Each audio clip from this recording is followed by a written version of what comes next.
Welcome back to Paradise, Louisiana. Today we're at Bergeron's Boudin Cajun Meats in Port Allen, home of some of the finest Cajun food you're going to find. It smells good in here.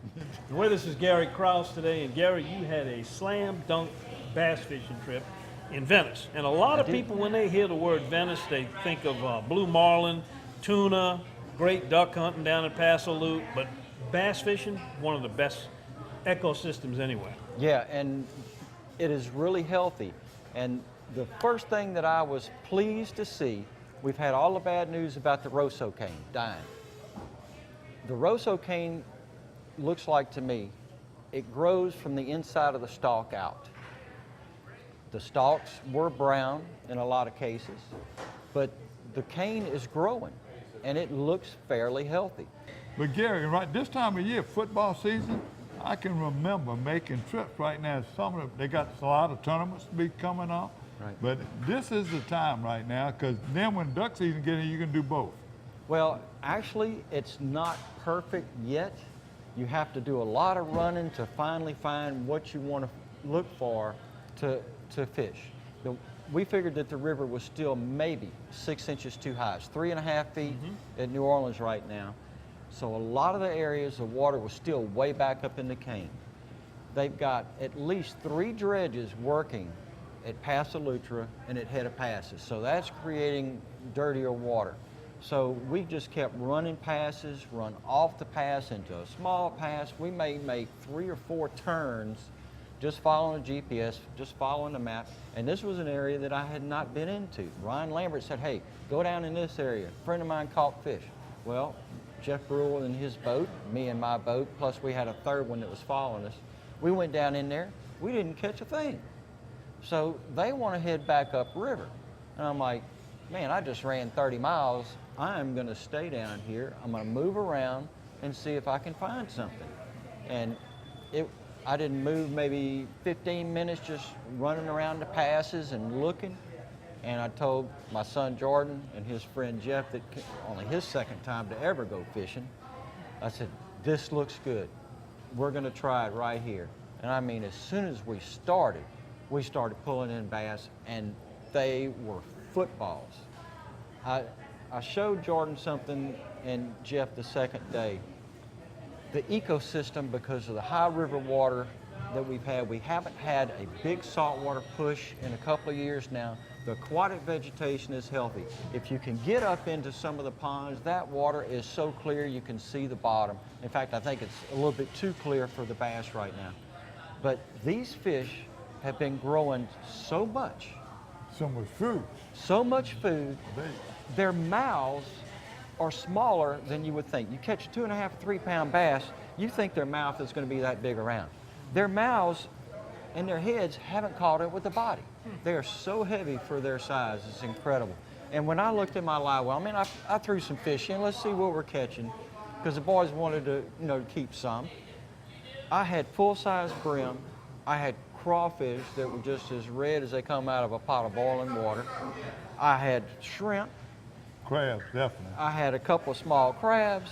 There was shad that had been regurgitated. My live well was just full of the food that the fish were eating. Enjoying a seafood buffet down there. That's right. Well, some bass fishing spots, you look for clean water, you look for moving water, you look for structure, or you look for the presence of bait. Venice has always been confusing to me. It all kind of looks the same. So what is your philosophy to find them down there? Well, the water is still 83.5 degrees, way off the river. The river is 80 degrees, but in the passes and the ponds, you got it still fairly warm water. And even though there's still always going to be some fish shallow in the ponds, it looks like since the river's been falling, they have really pulled out more to the deeper channels and the passes. You got to have at least 6, sometimes you'll find 10-foot water in the channels. We caught fish out to 6 foot deep at the bottom of the edge of the drop-off, but most of the fish that we caught were up shallow from 1 foot to maybe 3 foot deep. But all the passes aren't good right now, and it's because the water is still way back up in the canes. But we had outgoing tides, which is always going to turn the fish on when they want to feed. But if you get an outgoing tide and that water starts dropping, they've got to pull out to the edge of the cane. So when I found an area where I could actually see some dirt back in the canes, that's where I wanted to fish. Let's talk a little bit about bait before you get on. You know, Okay. John Paul Arno has been sending us reports. He's been catching them, and he's catching them on the power bait, the chicken Right. crawl. That's And the chicken then- crawl. But they've been eating the brim, and the sheephead know. have been eating the tails off of them. But That's he's right. still, that's what he's been using. He's been swimming. Some of them places, and they're using that grass, they swim without a sinker. You were doing just the opposite. Tell us what you were doing. Well, with a Texas rig, I mean, you're fishing all that shallow grass. You don't need anything heavier than a 1/4 ounce.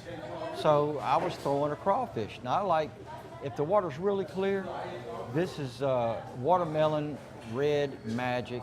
It's one of the cream lures. This is their ST crawfish. I like cream because the plastic is a little bit tougher, and they're half the price of any other bait. You can order them online. A lot of the stores are carrying them now. But when I was punching, this is their 4-inch beaver, and it's got a pretty heavy body on it, so you can use a heavy 4 or 5-inch flipping hook. But I like the paddle tails that are on the end of the claw. They're thicker right at the end, and they just give a lot more vibration. You can fish a them little like a frog. You can swim it without You no can, bait. you can. Yeah. But with the shape of the body, it's long and tender, and it gets through that grass a little bit easier. The punch setup's really fairly simple. Ounce to 1.5 ounces, tungsten weight. I like to peg mine so it'll stay by the bait. I'm using a little punch skirt to give it a little flare, then a 5/0 extra wide gap heavy hook, just so it won't straighten out when you put all the pressure trying to get them off the canes. All you got to do is get it in there by the roots, keep it in that little bit of shade right out of the edge of the current, and that's how the fish are going to hold. Like I started to say a few minutes ago, in the mornings I went to areas that were shallower that had, good aquatic vegetation. It would be easier for them to fish, and everybody likes to fish shallow. But Jordan, having been down to Venice enough times, he kept getting up in front of me in front of the boat. He was throwing out in the channel. I'm trying to fish the grass, he's throwing out in the channel, and he was putting it on me. I mean, he had 6 or 7 bass, and I wasn't even That's a catching shame one. to be that competitive with But your he son. kept saying, Dad, they're deeper right now. You don't It's feel hot. guilty They're about out here being in the channel, competitive? and he just kept pulling them in. I can see some sense of pride in you Oh, man. on your sons. You always, your children always come first, but I see a little envy, a little jealousy right now. Well, about there's him always a little competition involved. I mean, it is fishing, isn't it? you kinda- But I spent a lot of years fishing with my dad. My dad and I got along later in life. He loved to see me catch fish. Of course, he wanted to catch fish too, and he'd put it to me in the back of the boat sometimes. But Jordan, he's a little competitive. He's been whipped enough time by me trying to show him different things until he's like, Dad, don't tell me another word, just let me fish. And he's kind of got some things figured out. And even the flipping and punching, when we get into the canes, I keep telling him you got to work on that hook set a little more. When those fish are down in that heavy stuff, you have got to come straight up with that rod, throw your hands into your chest.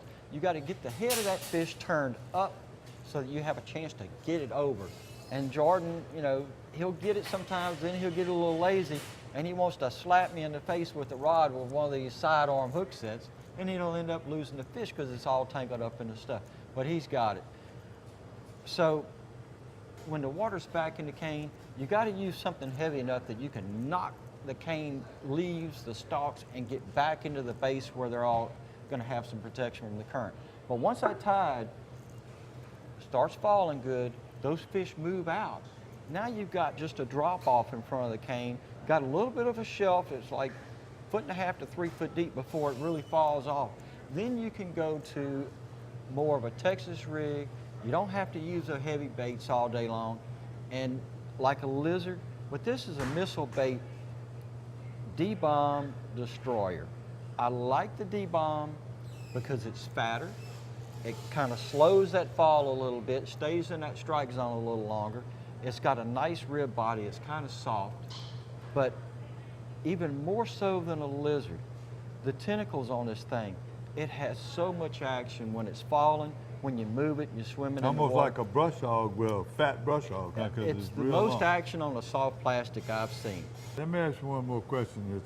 This is the Gary Kraus show. I'm going to tell you what you did. First off the bat, Do you remember, you and I used to go down there and fish in your boat, we video each other, we always caught fish. Right. You realize how long that's been since y'all invited me to come make a trip? Well, I thought I invited you, but you had a duck hunt or something. No, but what about this? He's always got something going on. Are you scared of the black cloud too? Because you've Look, been getting black cloud in the You know what? spillway. I actually call this the black cloud bait because you cannot break this.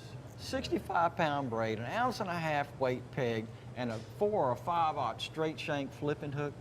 This is a black cloud rig. Now, let me ask you this, too. Don was talking about all the things you can catch in Venice, and you can 30 minutes from anything, tuna, snapper. The redfish, they hang around there too, so you fishing that, you don't have no trouble handling a redfish or breaking your line. No, you're just not gonna, you'll break your rod before you break 65-pound braid. Now here's the deal, okay? We talk about all the different species. Here's a couple of pieces of clip. A bass, a brim, and a big flounder, all in the same spot. It's a brim, huh?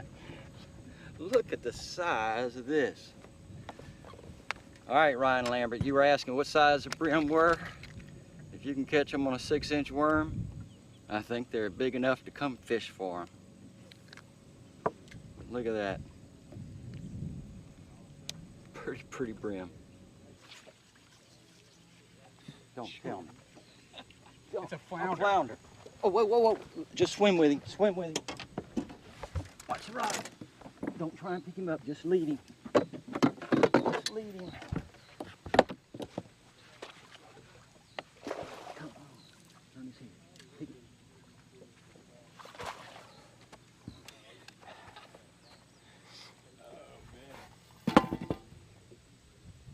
And that's the great thing about Venice.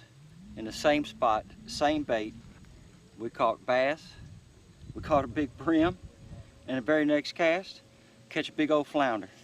So there ought to be a redfish in here with them.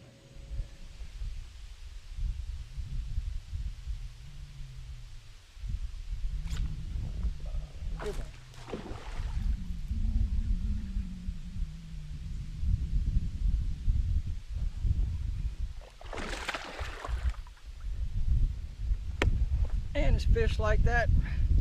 That's why you stay in the current, fish a little dirty water, and throw a big bait.